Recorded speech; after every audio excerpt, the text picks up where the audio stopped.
Pessoal, tudo bem? Fábio Santos aqui com vocês, canal Educação Consciencial, para mais um Recapitulando. E no dia de hoje a gente vai ver as respostas de uma live que eu fiz dia 25 de novembro de 2018, já faz um tempinho. Eu estou respondendo algumas perguntas e uma das perguntas que eu respondo é sobre as armadilhas da reencarnação, né? A pergunta é o que a gente faz quando o ente querido desencarna, né? Vamos dar uma olhadinha. Maria, quando alguém próximo desencarna, como podemos ajudar? Gente, o máximo que a gente pode fazer, na minha opinião, para quem desencarna, por isso que a gente fala, vamos tentar cuidar dos encarnados, tentar despertar os desencarnados, porque depois que desencarna, tá com o pessoal de lá, né? O máximo que a gente pode fazer, se você é uma pessoa religiosa, você ora, reza, enfim, você emite boas energias para a pessoa, pensa com carinho na pessoa, pensa coisas boas, pede para a pessoa ser encaminhada. Entendeu o negócio? Agora, se a gente fica aqui chorando, não me conformo, quero essa pessoa de volta e tudo mais, complica um pouco essa passagem, tá? Então tenta soltar, tenta largar a pessoa, que ela seja bem encaminhada e tudo mais, e solta, tá? A melhor coisa que a gente pode fazer. Solta.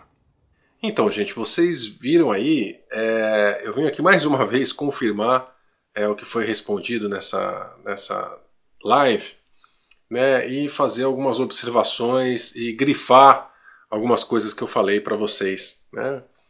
É extremamente importante que a gente cuide do nosso despertar primeiro, antes de servir como exemplo para os outros. Eu sempre digo, a gente não deve tomar a frente muitas vezes, principalmente no nosso círculo familiar, das nossas amizades, desses assuntos relacionados a despertar. Pelo menos é assim que eu levo a minha vida, tá? Não, porque quando a gente insiste num assunto, o efeito que pode gerar é exatamente o contrário, é o efeito da repulsa, né? Então a gente acaba ajudando as pessoas que estão próximas a nós frequencialmente, e elas mesmas vão descobrindo as coisas, né? Mas depois que a gente desencarna, é muito comum pela nossa cultura, principalmente a cultura ocidental, né? A gente ficar muito triste, a gente ficar muitas vezes revoltado, tem pessoas que entram em depressão, não consigo mais viver e tudo mais. O que isso faz com a consciência que está do outro lado é um estrago enorme, tá? É uma âncora para que essa consciência siga o seu caminho e eventualmente não volte a reencarnar na Terra, não volte para a roda de Sansara. Mas você fica aqui chamando aquela consciência, triste, servindo como uma âncora emocional, né? E pode ser que você tenha uma grande influência na volta dessa consciência para cá e vai esquecer tudo de novo, vai começar o processo de despertar de novo, se começar, né? Então veja que essa armadilha do apego ela é muito forte. A gente precisa entender de uma vez por todas que nós vivemos multidimensionalmente, que a morte não existe. O que existe é uma passagem, uma troca de roupa. Sim, você pode ficar com toda a saudade da pessoa que você não vai ver durante um tempo, porque depois que você desencarnar você vai ver sim, vocês vão se encontrar mais para frente, não tenha certeza disso, né? Quem tem afinidade vai se encontrar, né?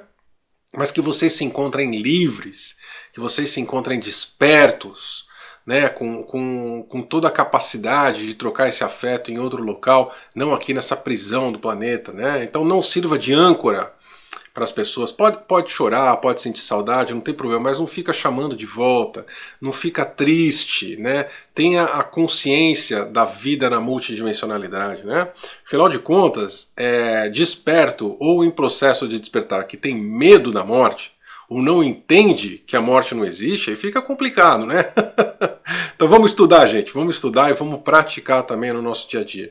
Mas sem reprimir sentimentos, né? O que você estiver sentindo, coloca para fora. O que a gente precisa é entender conscientemente para não senti-los, né? Não senti-los. E se você precisar, também procurar uma ajuda profissional, sempre é importante, dependendo do tamanho da perda e como você lida com essa perda, né? Sem dúvida alguma. Esse foi o comentando, recapitulando, não foi comentando, é outro vídeo, hein? Esse foi o recapitulando de hoje. E a gente volta semana que vem, espero que vocês tenham gostado, tá bom, gente? Até mais, tchau, tchau. O livro A Resposta para Tudo serve como um guia para quem está começando no despertar da consciência, ou para quem já está no caminho do despertar da consciência, mas fica muito confuso com tanta informação que a gente recebe de tanto lado, né?